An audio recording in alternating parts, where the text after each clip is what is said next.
Bueno, primero queríamos agradecer Rafa y yo al LSZ Institute por la invitación. Y pues nada, pues a Rafa que va a ser el interlocutor, vamos a interlocutar los dos, vamos a hacer un ping pong de ideas centradas sobre la crisis del concepto. Entonces empiezo con la idea de construir mundos posibles, la cual se enuncia desde un lugar común de la utopía, una irreflexión idealista que busca un escape o fuga en enclaves micropolíticos o zonas temporalmente autónomas, en donde se ha decidido olvidar condiciones materiales determinadas y determinantes. Sin embargo, en nuestro contexto actual, este utopismo o mito dado se quiebra fácilmente al enfrentarnos sin estrategias a estas condiciones. Nuestro compás político, estético y conceptual, nuestra capacidad de pensarnos bajo estas condiciones, bajo esta bruma que se cose sobre nuestros ojos, dentro de un precursor de oscuridad latente que calca los mundos dentro de posibles catástrofes en las cuales nos abalanzamos. Una vez nuestra ventana temporal como especie se clausura frente al desastre cognitivo, ecológico y socioeconómico, parece no haber salida. Y planteamos la idea de mundos posibles desde el titular de todo puede ser peor.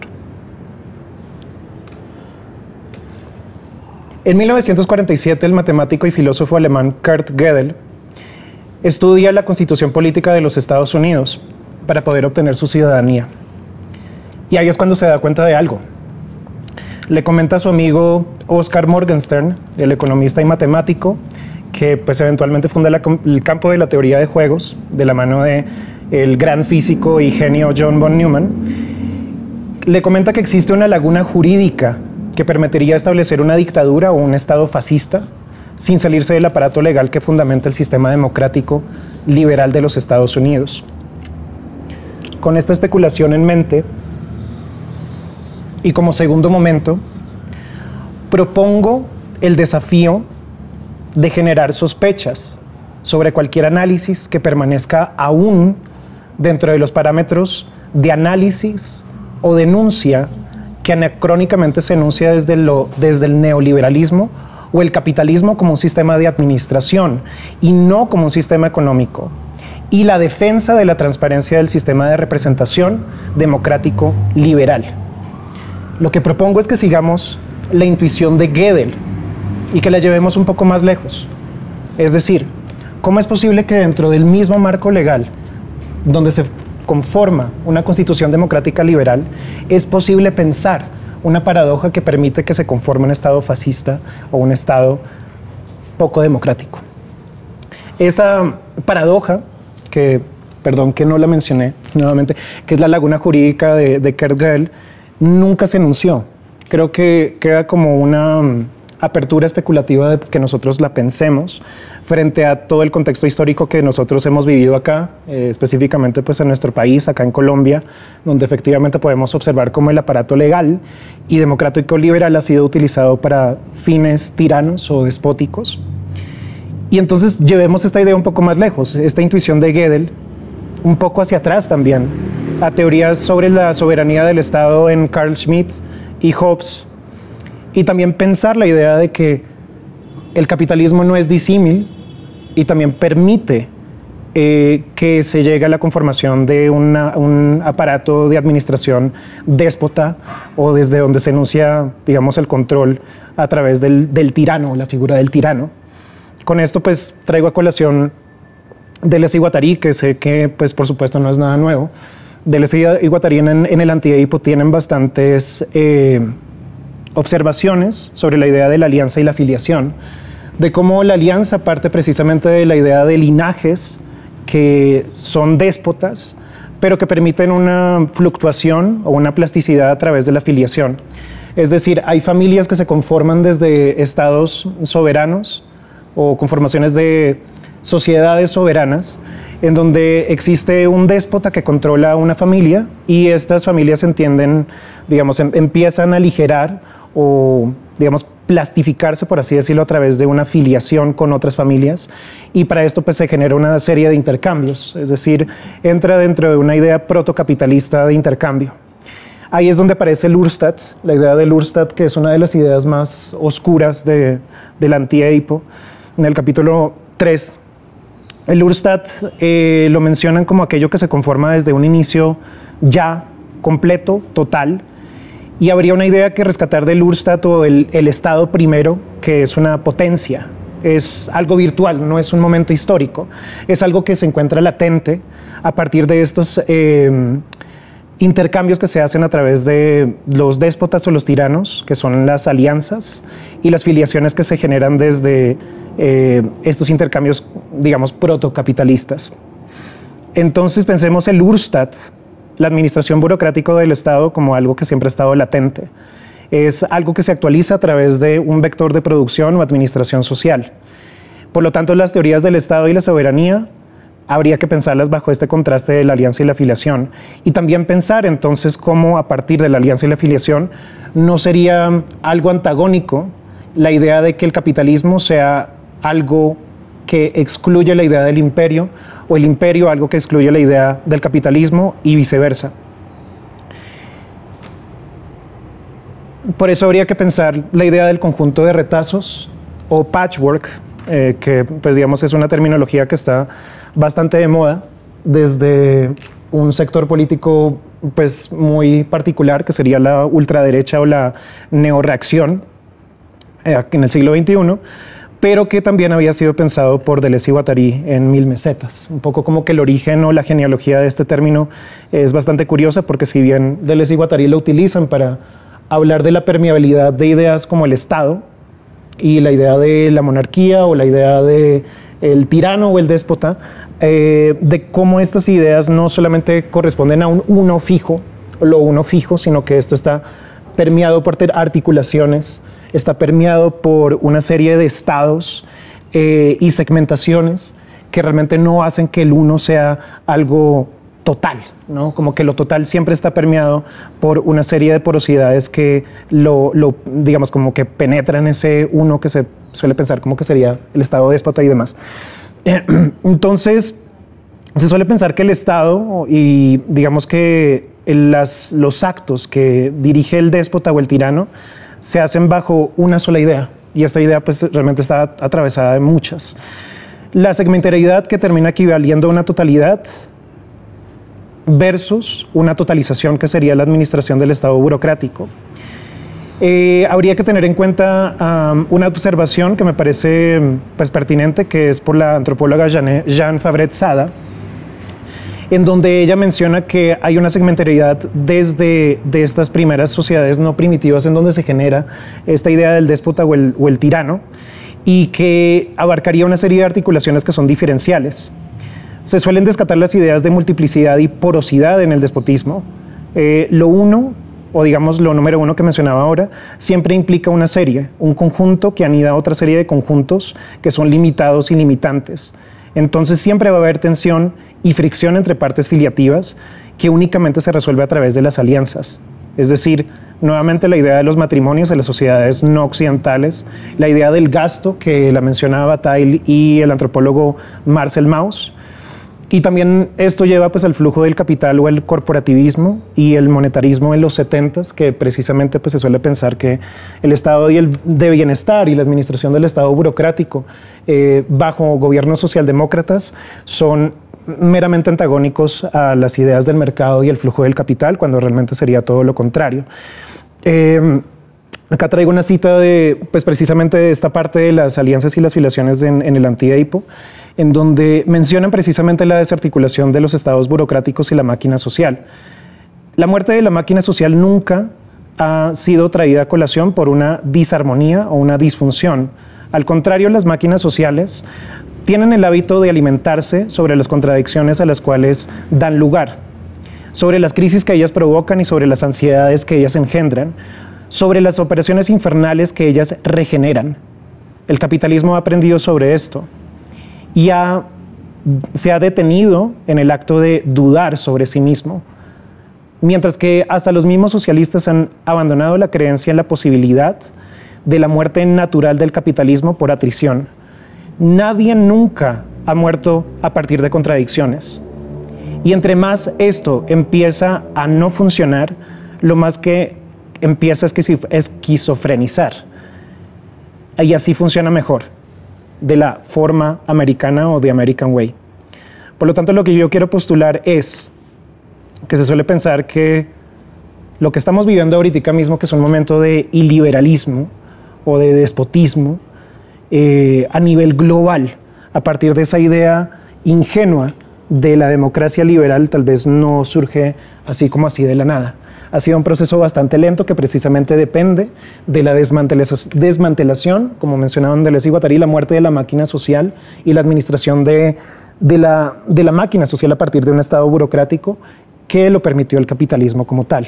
Acá les muestro pues una pequeña imagen que no creo que se vea muy bien por la luz, pero este es de un artículo de Janet Sada, la antropóloga que les menciono, que habla sobre los ciclos de segmentación que se producen en las sociedades no occidentales. Las va numerando, partiendo desde el 1, que creo que es como la observación clave que hace Deleuze y Guattari, y en donde precisamente esta fricción o esta tensión entre comunidades y entre tribus que se dan, pues van conformando como una serie de patrones y círculos que van, pues digamos, no van hacia el infinito, pero sí se van delimitando y se van cercando de a pocos.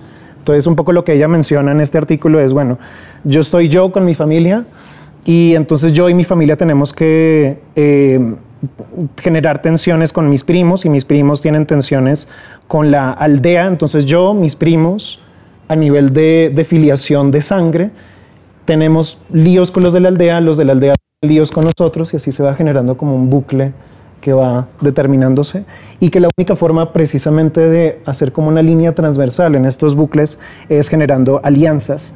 De la misma forma es que empiezan a funcionar estos sistemas, digamos, que hay una confusión, digamos, de pensar el capitalismo como un sistema abarcador o totalizador y no realmente como el sistema, digamos, el sistema económico que sería un poco como el flujo, la gasolina o la sangre que bombea a través de sistemas de administración que pueden ser disímiles entre sí, ¿no? Un poco como lo que recorre realmente y lo que permanece de estas sociedades no occidentales es la idea de la alianza que, digamos, que en un momento deja de ser estas alianzas entre familias y se empieza a generar una alianza entre corporaciones, entre empresas, entre, digamos, inversiones a nivel de capital y demás, y que precisamente permite que el sistema se acomode y se vaya delimitando y se vaya como redondeando, ¿no? Esto me trae pues a la siguiente idea. Acá les traigo las imágenes de dos personajes muy particulares. Tenemos a la izquierda, esto fue tal vez accidental, pero sería muy bueno que Curtis Yarvin esté a la izquierda y Stuart Hall esté en la derecha. Curtis Yarvin es uno de los ideólogos de la ultraderecha en este momento, uno de los arquitectos de la ultraderecha de la mano del Silicon Valley. Ha influido en muchos think tanks de la ultraderecha, uno de los grandes ideólogos de la ultraderecha que es Steve Bannon y que pues ha estado en varios think tanks en los cuales pues permitió el auge de Bolsonaro y Donald Trump, pues digamos que cita a Curtis Yarvin como una gran influencia, y Stuart Hall, pues que digamos que es el originador de los estudios culturales en Gran Bretaña, y que precisamente observaba, digamos, en varios ensayos, en varias charlas, cómo se iba desmantelando el Estado burocrático a través de la socialdemocracia en Gran Bretaña y cómo esto empezaba a afectar a nivel o escala global a través del thatcherismo, ¿no? Como que es uno de los pocos que empieza a diagnosticar en su época por qué el thatcherismo se vuelve algo, ¿no? Por qué la gente vota por Margaret Thatcher, ¿no? Entonces empiezo con una cita de uno de los vínculos entre todos estos personajes que acabé de mencionar, que es Peter Thiel. Peter Thiel es un billonario que suele financiar todos estos think tanks que influye Curtis Yarvin. Y él menciona lo siguiente en el 2009. Yo ya no creo que la libertad y la democracia sean compatibles. Ya, con esto empezamos.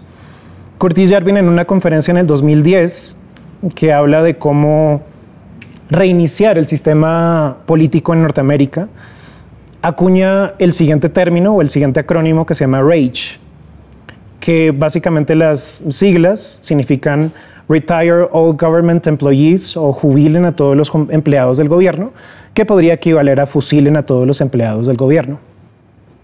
Ahí empezamos, a partir de Stuart Hall, en una charla de 1983, a hablar sobre esta misma crisis que los mismos personajes de la ultraderecha están ya poniendo a funcionar bajo su pragmatismo, digamos, exacto, ¿no? En donde él menciona que precisamente la administración burocrática no permite una facilidad o acceso a los servicios públicos. Que digamos que la idea de que la gente eventualmente termine votando por Margaret Thatcher es más bien que la misma burocracia social quiere ser totalizadora, pero no logra abarcar todos los sectores sociales que componen un Estado. Entonces hay personas, como las mujeres, que, digamos, empiezan a trabajar, pero tienen una familia que cuidar.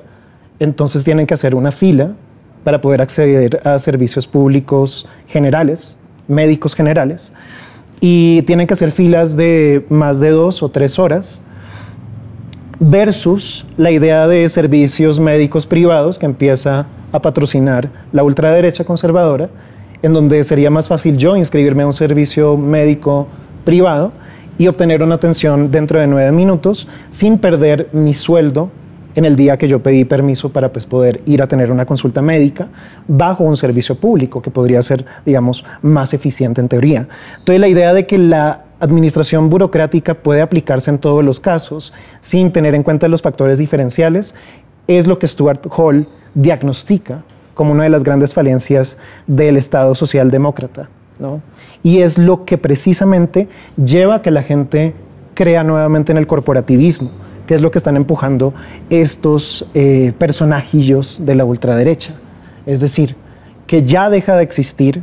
A partir del neoliberalismo como tal, se empieza a desmantelar pues, el Estado de administración burocrático y empieza a partir desde un Estado corporativista que precisamente abarca la idea de un entramado o un patchwork en donde todos los factores sociales y todos los factores políticos y económicos están regidos, y regidos en el sentido literal de la palabra. Es decir, que se parte desde una monarquía, desde un monarquismo. Estamos hablando de reyes que empiezan a administrar un Estado. O sea, el Estado es el órgano que da orden, pero digamos que están los monarcas en el, digamos, un neomonarquismo en donde está, pues, en el ámbito más alto, el rey que decide cómo es que se administra el Estado. Y este Estado, cómo se administra a través de pequeñas corporaciones que están divididas geográficamente. Si a usted no le gusta la administración de un Estado, pues se puede salir, se puede escapar y puede ir a otro Estado en donde sí cumplan los servicios públicos mínimos, o pues no son públicos, perdón, ya serían servicios privados mínimos, en donde uno podría obtener un servicio eficiente y demás. Ahora, hay una observación que hacen Deleuze y Guattari en el Anti-Edipo, nuevamente, y es en donde él menciona que estos vínculos entre afiliaciones y alianzas, de las filiaciones y las alianzas, se generan precisamente como un entramado para poder exorcizar este ámbito protocapitalista o precapitalista que va apareciendo en el horizonte. Yo propongo tal vez ir un poco más lejos que el análisis que hacen Deleuze y Guattari, Lyotard y demás en esta época de finales de los 70s.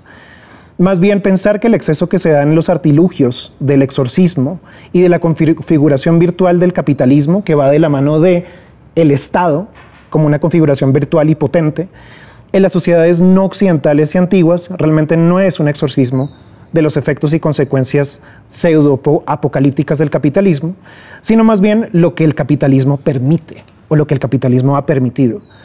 Es decir, que el capitalismo impulsa un precursor oscuro, ahí invirtiendo la jerga deleuziana, a toda formación de administración o producción social que sería un estado de despotismo generalizado y de oscurantismo.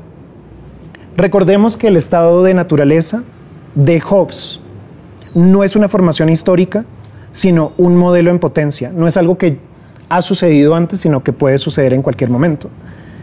Un fantasma o un demonio que nos acecha constantemente. Que aquello natural no es una disposición filial determinada, sino es algo que se eterniza como un sistema o una serie de sistemas de crueldad.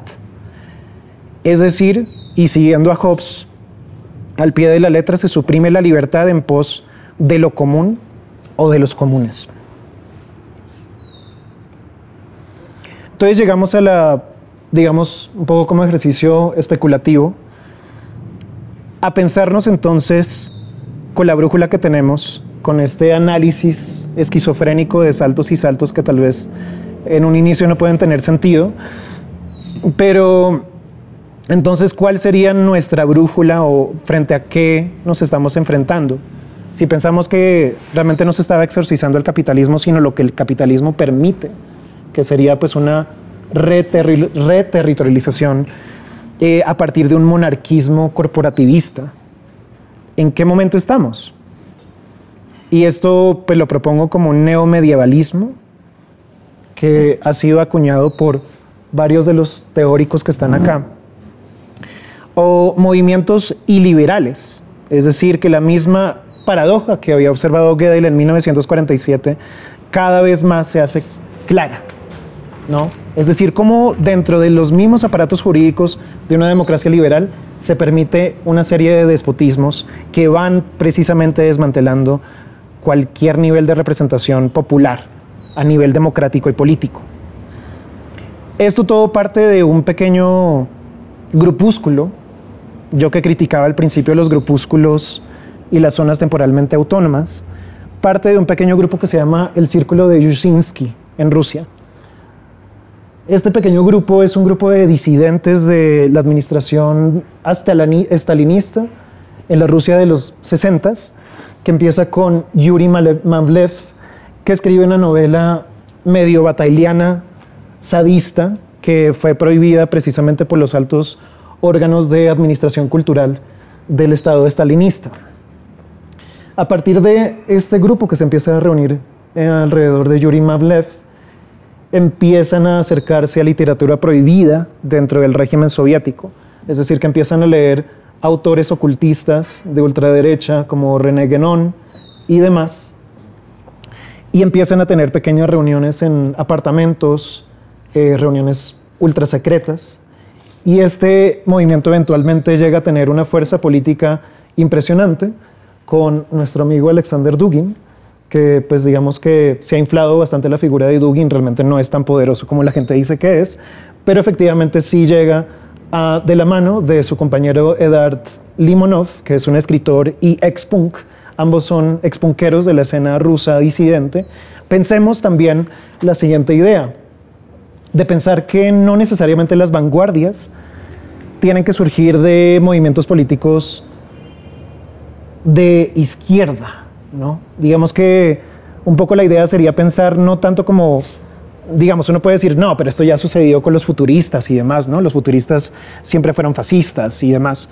Pero digamos que en el contexto de los futuristas de la Italia prefascista, no había, digamos, un estado abarcador o totalizador como lo hubiese sido el sistema totalitarista de Stalin.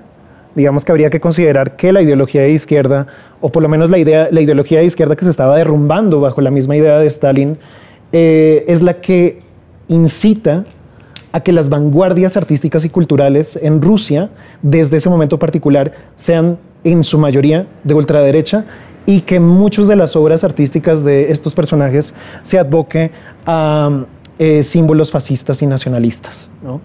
Entonces habría que tener eso en cuenta. ¿Qué pasa cuando las vanguardias artísticas están en alianza con estos, digamos, con estos neomedievalistas que quieren llevar a una Rusia imperial o digamos como esta idea del imperio que siempre ha estado latente, y era un poco lo que observaba Hobbes en su análisis en el Leviatán? Es decir, realmente lo que está en el horizonte en ese estado de naturaleza es un ímpetu de crueldad que se ejerce a través del déspota y el tirano. ¿Qué pasa si la vanguardia es la que impulsa esto, ¿no? Entonces yo creo que habría que pensar esto bajo la brújula de un neoimperialismo que se está acercando cada vez más y más. ¿Qué pasaría en este oscurantismo? ¿Qué pasaría en el momento en que nosotros ya de a pocos nos estamos volviendo siervos de estos señores feudales, en donde precisamente las alianzas entre capital, la cultura, la política, la administración la burocracia, nos van quitando cada vez más los derechos que nosotros tenemos, entre comillas, por nacimiento, ¿no? Entonces acá hay una serie, pues nuevamente, de nombres que yo creo que podrían ser utilizados especulativamente. Yo los puse: Leo Strauss, que habla de la tiranía; Emmanuel Larroy-Ladurie, que habla precisamente de cómo hay un fin de la historia. Realmente no hay una cronología que uno pueda pensar precisamente la servidumbre de los campesinos en Francia durante la Edad Media. Digamos que hay una continuidad y una eternización precisamente de la historia, en donde la misma historia se quiebra. Carl Smith, que precisamente habla de cómo se sacrifica la libertad para llegar a unos ciertos comunes, a unos ciertos factores de lo común, ¿no? Y así. Dimes Square, que precisamente, pues los que saben de Dimes Square en Estados Unidos, fue un movimiento que precisamente permitió este vínculo entre la vanguardia artística y estéticas de la ultraderecha, de cómo las estéticas católicas, ortodoxas, llegan a ser, pues digamos, nuevamente un tema memético o de hype, ¿no? Y así. Entonces, yo quería también leerles un poco sobre para dónde vamos, un pequeño texto de Curtis Yarvin, que habla de la solución humana al genocidio. Solamente un poco para ver hacia qué nos estamos enfrentando. Y un poco lo que menciona Curtis Yarvin es un poco lo que ya estamos viendo de a poco surgir. Y les voy a leer pues, una cita del siguiente artículo que pueden encontrar en Unqualified Reservations, que es su blog personal. Y él menciona lo siguiente sobre esta solución. El contexto es que él piensa pues, este sistema monárquico, y este sistema monárquico que parece pues delirante, porque es un delirio, ¿no? También habría que pensar cómo podemos llegar a este mismo nivel de delirio o esta deriva delirante que es parte de la ultraderecha, ¿no? Como que uno pensaría que ¿dónde está la izquierda con los delirios esquizofrénicos? Parece ser que la ultraderecha tiene también ganancia en ser delirante sobre todos estos temas. Entonces, si me permiten un momento, porque no encuentro la cita.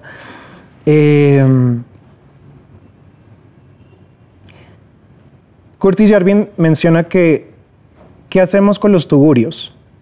¿Qué hacemos con las favelas? ¿Qué hacemos con las personas que viven, digamos, en sectores que son vulnerables?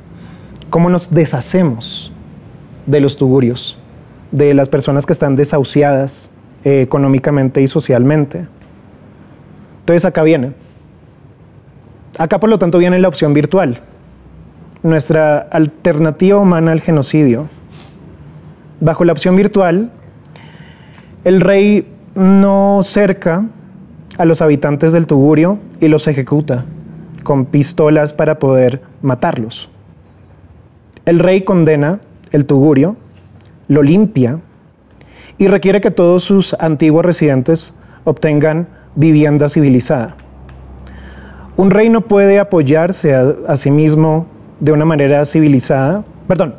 Si un ser humano no puede apoyarse a sí mismo de manera civilizada bajo la economía del rey, la cual ha sido pues arreglada de manera cuidadosa para poder coincidir con la demanda del trabajo y el suministro de trabajo, el rey no debe brindar una red de seguridad a la manera del siglo XX. Nuevamente, lo que, entre comillas, suplía el Estado democrático socialdemócrata el Estado liberal socialdemócrata y demás, en la cual él pueda derrochar, descansar y pudrirse ahí sin hacer nada por siempre. No, es el momento para la opción virtual. Si tú aceptas la opción virtual, siempre una decisión voluntaria. Aún así, si no tienes ninguna otra opción viable, California, que sería la monarquía de California, va a ofrecer vivienda, va a alimentar y va a cuidar de ti de manera indefinida. También te va a ofrecer una vida rica y completa, ofreciendo cada oportunidad de obtener dignidad, respeto y hasta el estatus social. Sin embargo, esta vida va a ser una vida virtual. En la vida real, tu libertad va a ser extremadamente restringida, hasta el punto del aprisionamiento. Es posible que tal vez pues, estés encerrado en una cabina.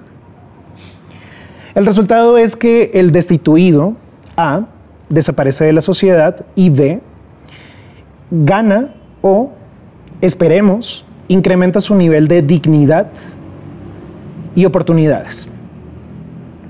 Él permanece como una oportunidad financiera, porque todavía es necesario preparar sus comidas y de mantener su cabina. Pero otros residentes de California ya no se sienten amenazados por su presencia, ya que no se encuentra presente entre ellos. Para poder hacer que esta opción virtual funcione, por supuesto, una vida virtual debe brindar una dignidad humana real. Esta tecnología no se encuentra presentemente disponible o ni siquiera estamos cercana a ella, pero podemos adentrarnos sobre este asunto. Lo dejo ahí y ahora, Rafa, si quieres, sigue. Yo voy a meterme más en esa idea, un poquito del esclavo virtual, y para hacernos conscientes un poco de que ya estamos ahí. Sí, que pues hay una distancia todavía y creemos como que nuestra realidad material nos separa un montón de eso, pero no estamos tan lejos de estar viviendo esa experiencia de, ¿cómo se llama? Vida virtual. La opción virtual. Y a lo que voy es que, no se alcanza a leer, es que no es una crisis, que es completamente planeado. Y este es un meme que se hizo famoso hace unos años, un par de años. Dice como, ¿cuál crisis? Chínguele, cabrón, como póngase a trabajar. Aquí lo hemos visto con un par de personas que seguro recuerdan. Esteban Peña con su afiche de A Camellar, que a la derecha le gusta mucho esa opción, ¿no? De verlo a uno trabajando, de no verlo sin hacer nada. Y es pues curioso que en el mundo del arte también el trabajo y la labor sean pues todavía un valor, que dé valor a las cosas, que pues es algo que un amigo de nosotros, no suena, pero bueno, no sé si recuerden, Álvaro Uribe acá está diciendo que a Colombia la está matando la pereza, que hay que eliminar los festivos, que hay que eliminar las horas extras y que hay que ponerse a trabajar porque si no, pues no vamos a salir de la crisis económica y la crisis y siempre se menciona una idea de que se está mal y que hay que trabajar para moverse y salir de ella. Se quedó ahí. Y a lo que voy es que, no sé si recuerdan a este artista, se llama Beeple. Beeple se hizo muy famoso hace un par de años, cuando vendió unos NFTs o un NFT por, yo no sé, como $65.000 o $19.000. ¿Cuánto? 6 millones de dólares. ¿6 millones de dólares? ¿Qué? Bueno, era una cantidad absurda por un NFT, que en ese momento pues para muchos era una cosa nueva. Y curiosamente sus NFTs o ese NFT que se vendió tan caro y que hizo como un boom de ese tipo de imágenes y ese tipo de comercio de imágenes, pues eran este tipo de ilustraciones que son pues como kitsch, como chistosas, no realmente como un gran pintor, sino como un ilustrador que hace como un montón de cosas como figurativas y como que es como ambiguo políticamente, uno no sabe si el man se está burlando o si le gustan esos personajes, como unos temas como medio raros. Me quedo arriba. Y lo curioso y lo que me causa curiosidad de esa imagen que se vendió tan cara es que no es una imagen, sino es una colección de muchas imágenes. La obra se llama Los primeros 5.000 días y son 5.000 días, o sea, 5.000 dibujitos pegados en una gran imagen. Y eso lo que me hace pensar es en la sobreproducción de imágenes que estamos viviendo y que estamos nosotros contribuyendo y haciendo ahora. Hay un par de datos curiosos o de cifras. Para el 2017 se calculaba que se tomaban alrededor de 1.2 billones o que se producían 1.2 billones de imágenes al año. Yo creo que no se produjeron tantas imágenes en las vanguardias, más o menos se calcula que fueron unos 2 o 4 millones de imágenes en las vanguardias, incluyendo fotografías, pinturas, esculturas y no sé, hasta poemas, dibujos, no sé. Pero pues no eran más de 4 millones de imágenes en las vanguardias, que fue como, no sé, pensémoslo, de los años de 1900 a 1950, pongámosle, que es un periodo de tiempo largo. Y ahora fíjense que en el 2017 se produjeron 1.2 billones de imágenes. Para el 2023 se produjeron 1.7 billones. O sea, como que la cifra se escaló. Y en el 2024, ya para este año, le resulta imposible de calcular. Porque todos, además, cualquier persona que tenga un teléfono y que tenga WhatsApp ya puede producir imágenes. Con solo meter un prompt. Ya no se necesita ninguna habilidad técnica, ya no se necesita nada más, sino que cualquier persona puede producir una imagen y no se demora ni un segundo. Lo cual nos hace como llevar como esta cosa como a un extremo, pues es vertiginoso, como que ya ni siquiera lo vamos a poder calcular, ni siquiera importa. Y eso pues va a... Este man se quedó ahí, no se quiere ir. Y eso me hace pensar un poco... No, y ahí sigue. Y sigue como en su feudo, ¿no? Como que el man sigue allá desde la cárcel. Me hace pensar en este señor, en Picasso. Picasso, pues bueno, sobre todo en esta pieza donde intenta, o es famosa porque aquí es donde se mete, un pedazo de realidad a la pintura, o saca un pedazo de la realidad y lo mete a la pintura, como que hace un juego de realidad y de imagen pues bien interesante al meter pues ese pedazo de cabulla y ese pedazo de mimbre ahí. Picasso produjo, o se cree, aproximadamente 50.000 imágenes, él solo, era como una máquina. Hablando de otra máquina, pues tenemos a Andy Warhol, de quien se cree hay más o menos, o se produjeron 10.000 imágenes o 10.000 obras.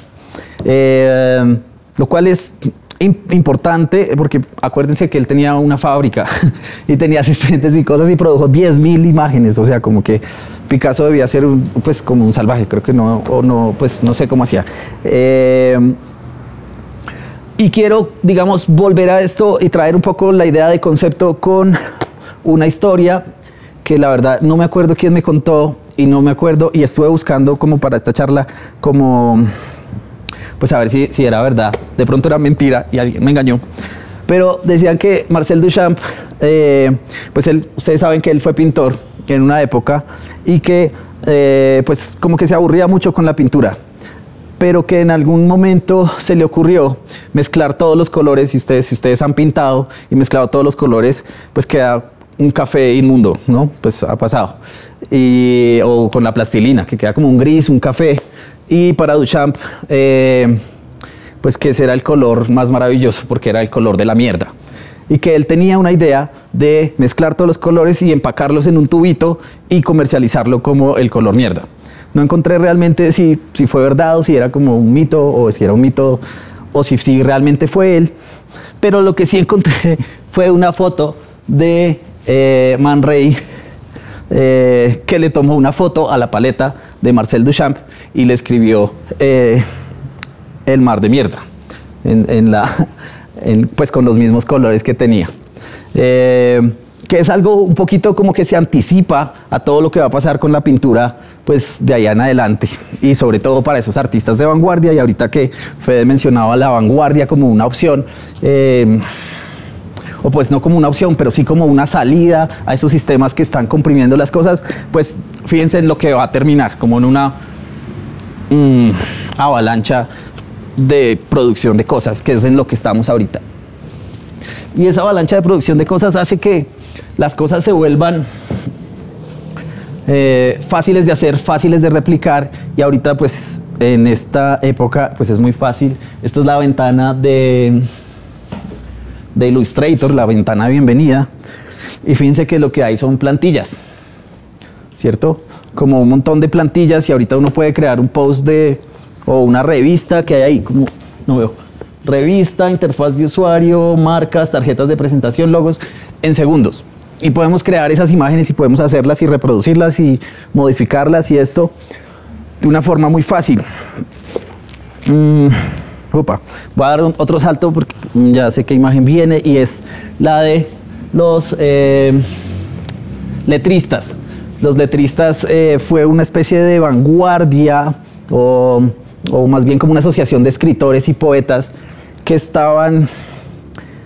no fueron tan famosos, sino que estaban como antes y al mismo tiempo que los situacionistas, y los situacionistas cogieron de ellos una idea muy interesante y con mucho potencial, que fue coger y bajar las ideas de Marx o las ideas de izquierda a carteles, ¿cierto? Como coger una idea y bajarla a un cartel para, pues, que no todo el mundo tiene el tiempo de leerse un panfleto largo como el manifiesto del Partido Comunista o el Capital, sino como de cogerlo y aligerarlo y volverlo una frase, justamente para que la gente pues se parara, y eso fue en parte algo que detonó las protestas de mayo del 68. Vamos a dejar ahí como esa idea en remojo porque es que fíjense lo que pasa con esa idea. Esto se hizo muy famoso en el paro y una serie de frases que yo estoy seguro que tienen muy buena intención, pero como que pierden todo significado. Que el privilegio no te nuble la empatía.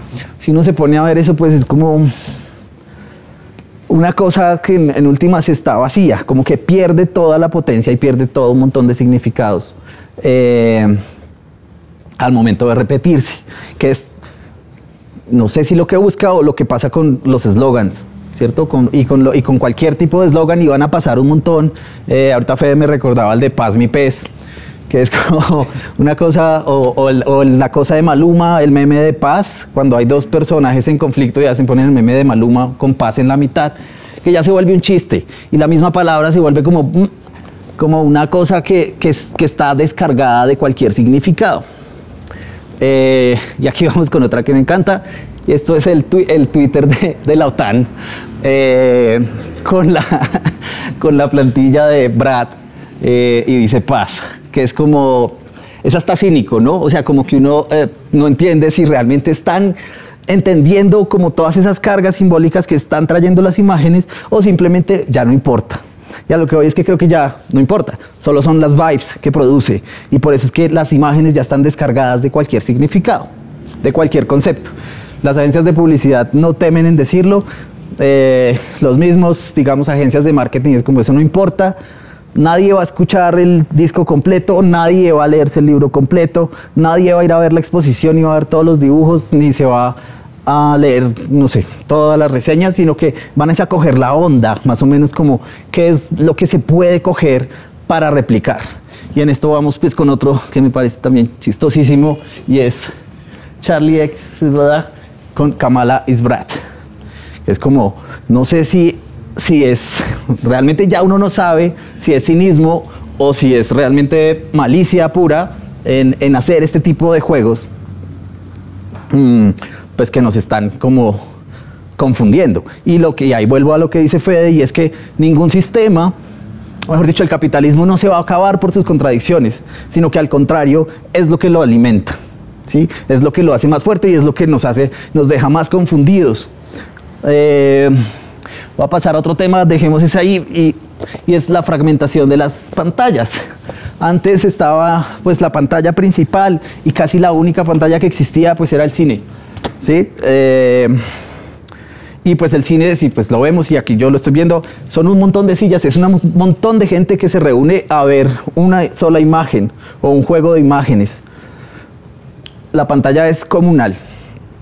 Después en los 50, pues la pantalla se volvió familiar, ¿sí? Fíjense que se redujo el número de personas y se redujo y pasó a una sala privada.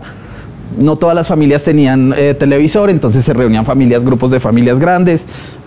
Esto ha ido evolucionando. Ahora las pantallas, pues no sé, había pantallas en cada habitación. Antes había una pantalla por casa, después una pantalla por habitación. Ahora pues tenemos una pantalla por persona. Y esto pues es más cruel porque todavía se nos están metiendo más, y nosotros felices de que se esté metiendo más, y es la burbuja. Y acá cito a Ito Steyer, que es esta teórica de la imagen, que habla sobre la visión de burbuja. La visión de burbuja es cuando nosotros estamos en un videojuego o en un juego de, ¿cómo se llama eso? Realidad virtual, realidad aumentada, pues que nosotros vemos como una burbuja. Estamos en el centro de la imagen, nosotros no nos vemos a nosotros mismos y todo se proyecta alrededor de nosotros. Eso es una cosa muy peligrosa porque, y aquí voy con este meme que me encanta, que es el de tener la percepción de la realidad bien alterada, que también, de nuevo, un meme se vuelve una plantilla y es, sí, como que volvemos a la idea de la plantilla y uno lo puede aplicar a varias cosas. Pero entonces el riesgo de esta visión de burbuja y de ser la imagen que se proyecte a nuestro alrededor es que nuestra percepción de la realidad está muy alterada. Y por eso hay mucha gente que está, o bueno, todos estamos muy seguros de nuestras ideas porque estamos pues viviendo en una burbuja. Y aquí quería hacer como un desvío hacia Paul Auster. Ahorita pues porque el meme del Quijote me acordó de un capítulo en uno de esos libros, no sé en cuál es, de la saga de Nueva York, donde Paul Auster, ¿cómo era? Bueno, había como un investigador privado que se hacía pasar por Paul Auster y bla, y el man llega y le cuenta una teoría sobre el verdadero autor del Quijote. Y dice que el verdadero autor del Quijote pues en realidad no era Cervantes, sino que Cervantes pues era como un nombre falso, porque el autor del Quijote realmente era Sancho Panza, que si lo vemos en todo el libro, pues el man sabe hablar muy bien. ¿Se acuerdan que el man siempre decía dichos y como que hacía juegos de palabras y etcétera? Y Sancho Panza le dictaba al barbero y al médico y al cura, creo que era, pues que escribir sobre las aventuras del Quijote. Pero lo curioso de esto es que el Quijote pues no es que estuviera loco, sino que se hacía el loco para ir a vivir aventuras, porque él sabía que los amigos estaban escribiendo la historia. Sí, hay como un ciclo ahí como de percepción de la realidad alterada, que lo que le da una gracia es que sabía, o sea, era consciente de la ficción, ¿sí? Como que nos metía en una burbuja de ficción, que es lo que nosotros a veces sabemos y a veces no tanto, y como que eso como que es lo que nos quiebra y es lo que también podría quebrar. Ya lo que voy es a una cosa que ahorita mencionaba Fede, y era la idea del algoritmo. Y yo veo el algoritmo como una articulación de soledades.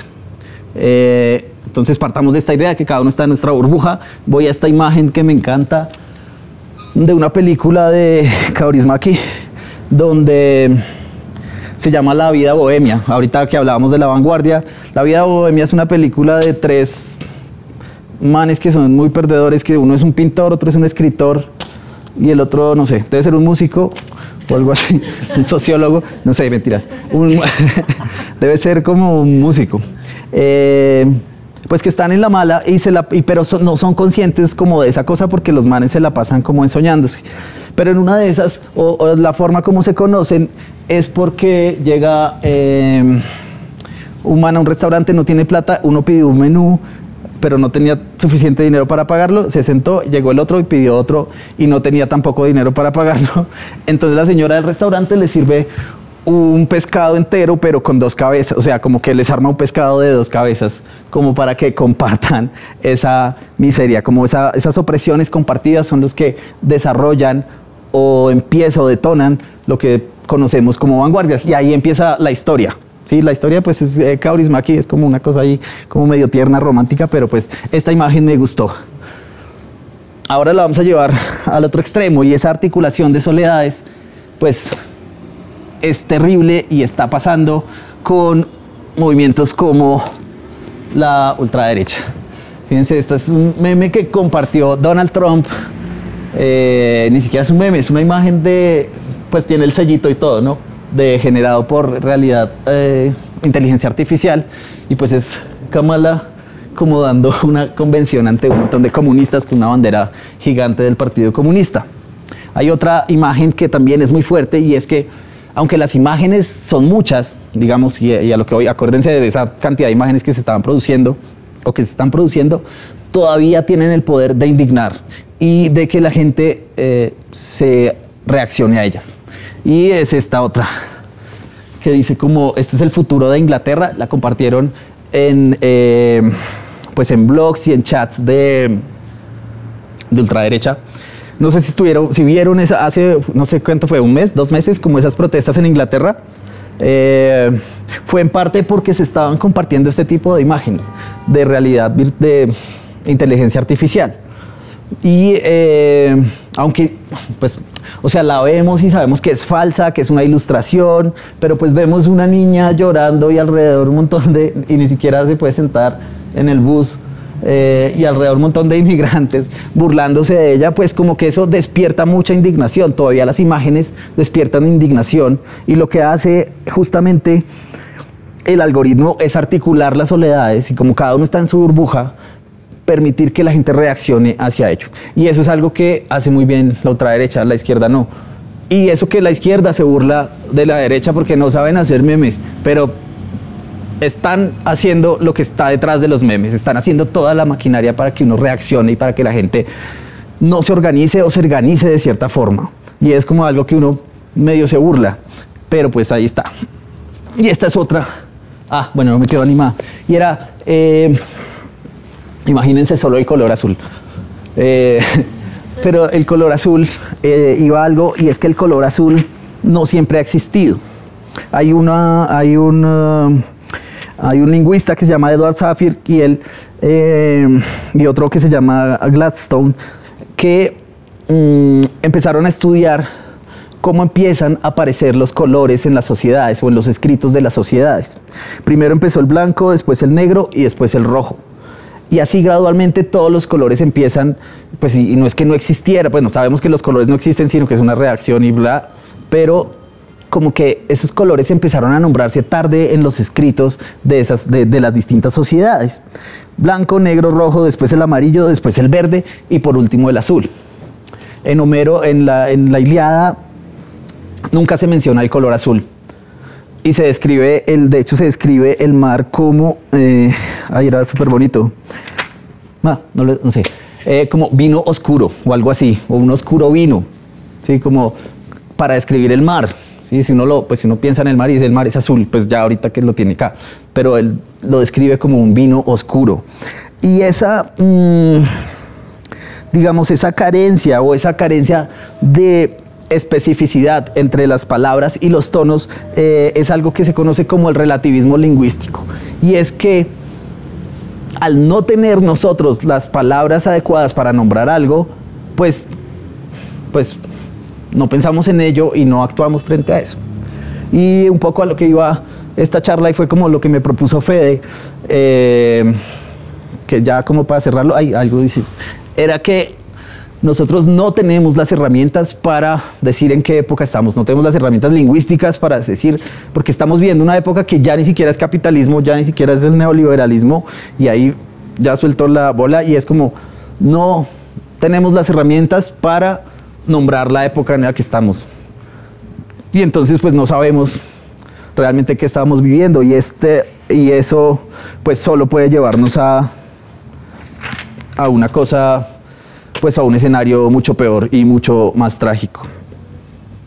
Y ya no sé si hasta aquí quisiéramos como poner la cosa, no sé si Fede quiera. Pues no sé si ibas a ponerla. Ay, sí, y quería cerrar con el, sí, cerremos con esa,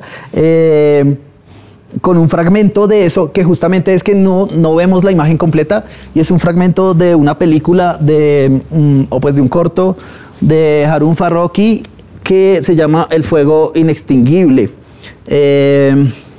Y vamos a ver un fragmento donde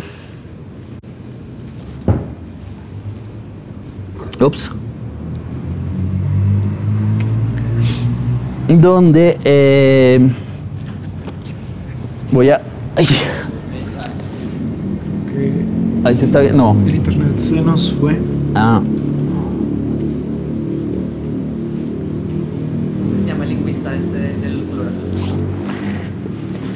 Edward Safir.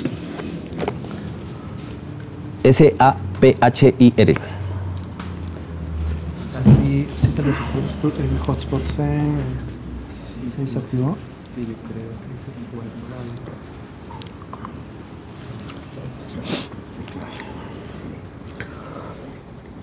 Entonces, digamos que esto empieza con o sea, Farrokhy quería hacer como un homenaje a Jenin, a Mayakovsky,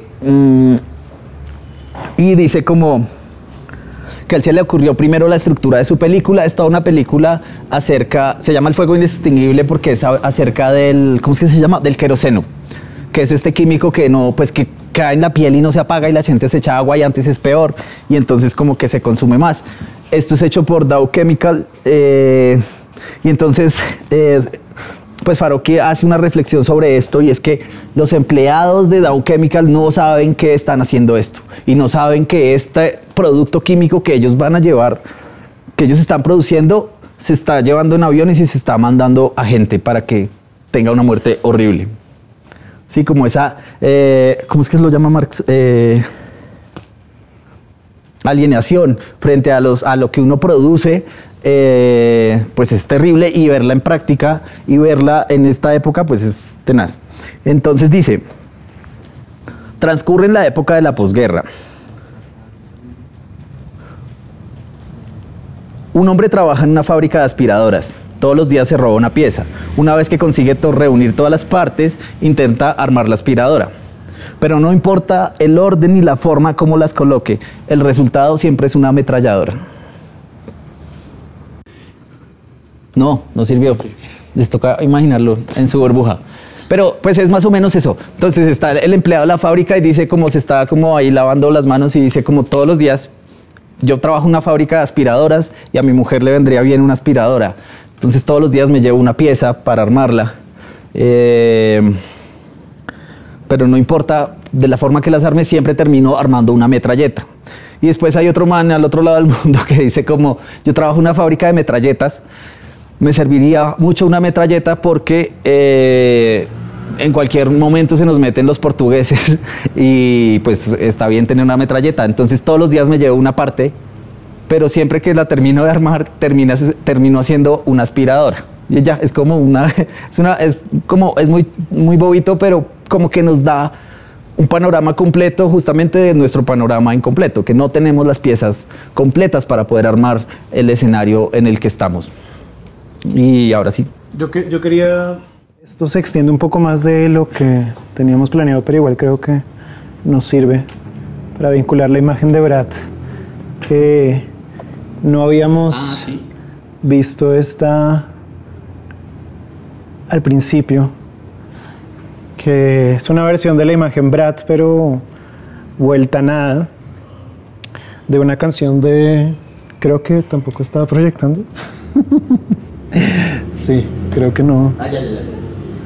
De una canción de Bruce Springsteen que se llama Born to Run, que tiene que ver con esta idea del escape frente a, digamos, todos estos aparatos de captura sociales, estatales y demás, y pensar que hay una utopía en estas líneas de fuga o estos circuitos de escape, en donde realmente, pues, digamos, todas las noches, así como el trabajador que tú mencionas, como todas las noches va cogiendo una pieza para armar un fusil.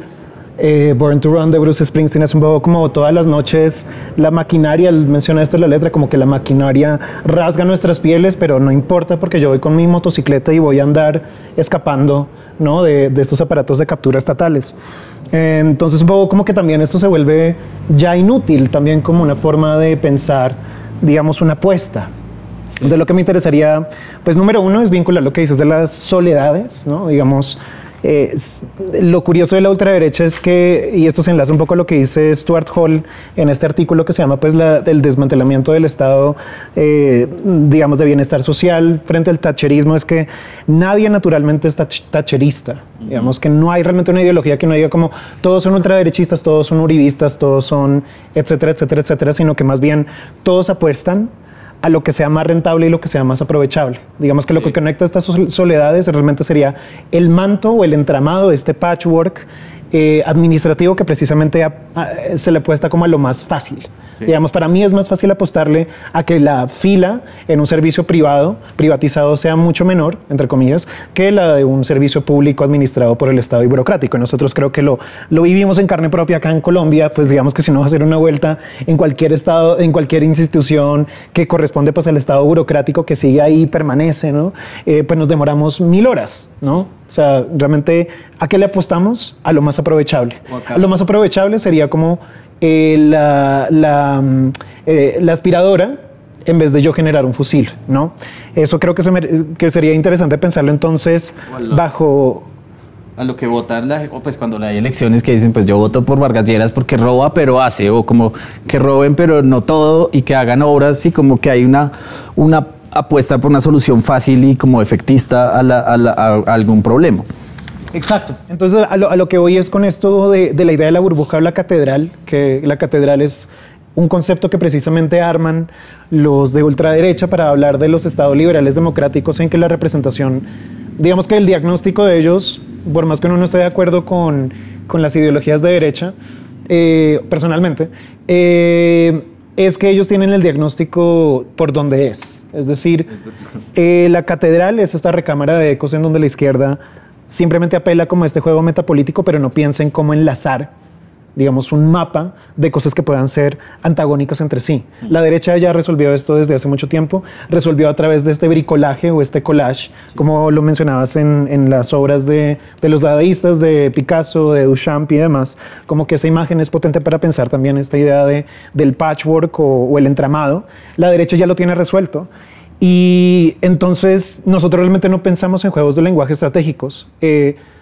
Hay algo muy interesante también que menciona Stuart Hall en esta charla, perdón que me remita a ella, y es como que la izquierda solamente reza, él dice esto, reza y espera que los titulares del periódico sean ciertos y no se distorsionen. En cambio, la derecha ya sabe cómo a cuáles instituciones apelar, a cuáles servicios privados apelar, a cuáles personajes políticos apelar, ¿no? Para poder lograr sus apuestas, lograr su juego.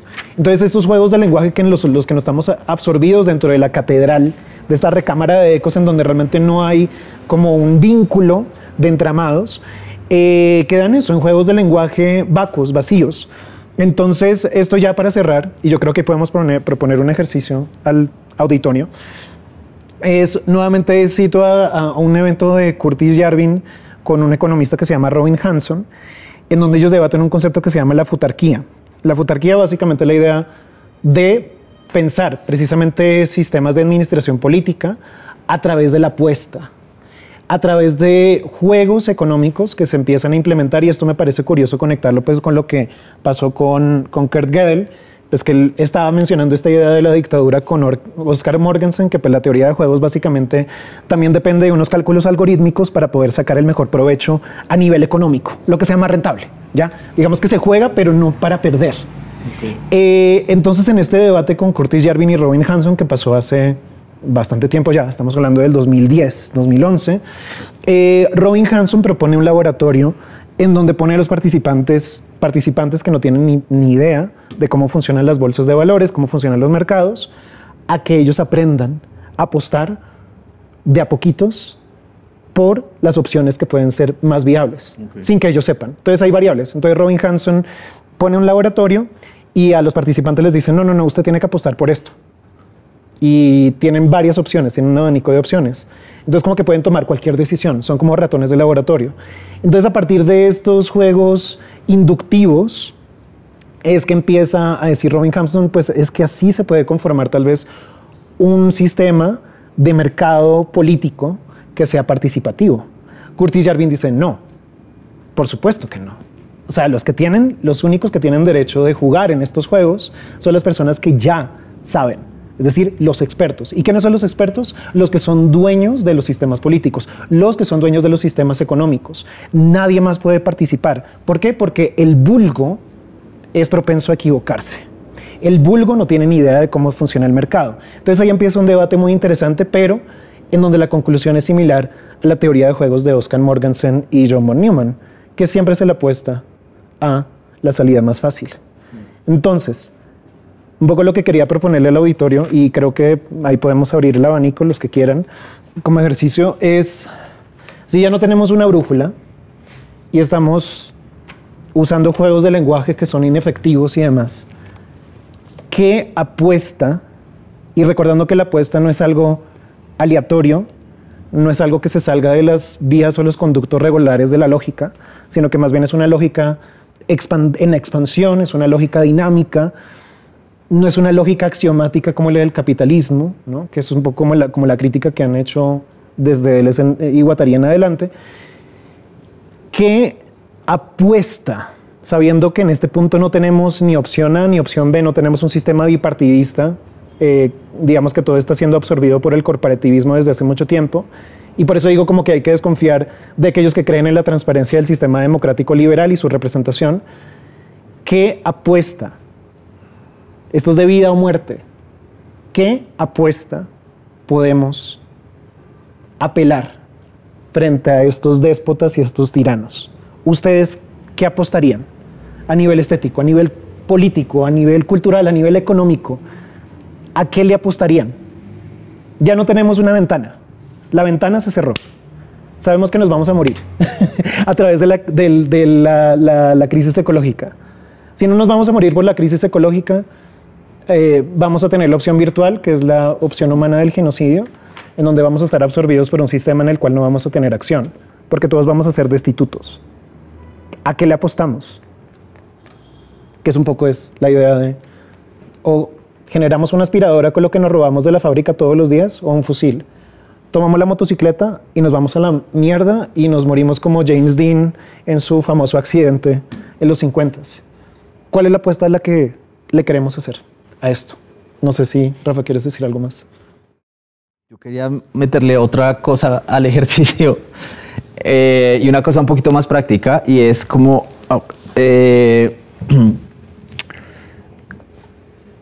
que la comuniquemos, claro, sí, porque uno se puede imaginar un montón de cosas, pero que la comuniquemos de una forma muy específica, y es utilizando la inteligencia artificial del chat de WhatsApp y hagamos una cadena de WhatsApp.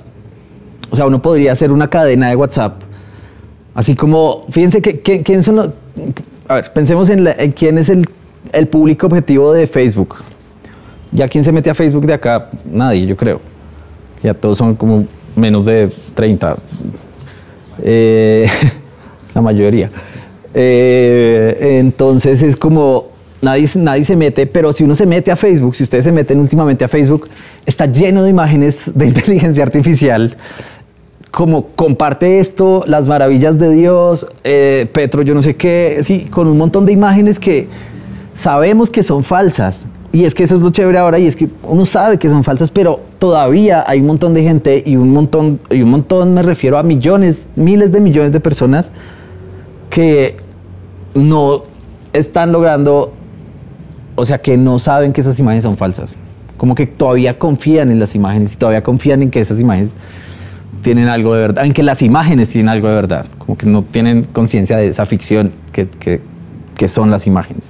Entonces, lo que les propondríamos es como que pensemos en una salida, pero intentemos comunicarla con imágenes falsas y con un texto pequeño en un mensaje de WhatsApp. No sé si les suena, si es confuso, si tienen preguntas. También las preguntas. O si quieren... O sea, las apuestas a nosotros también. Y jugamos un ping pong.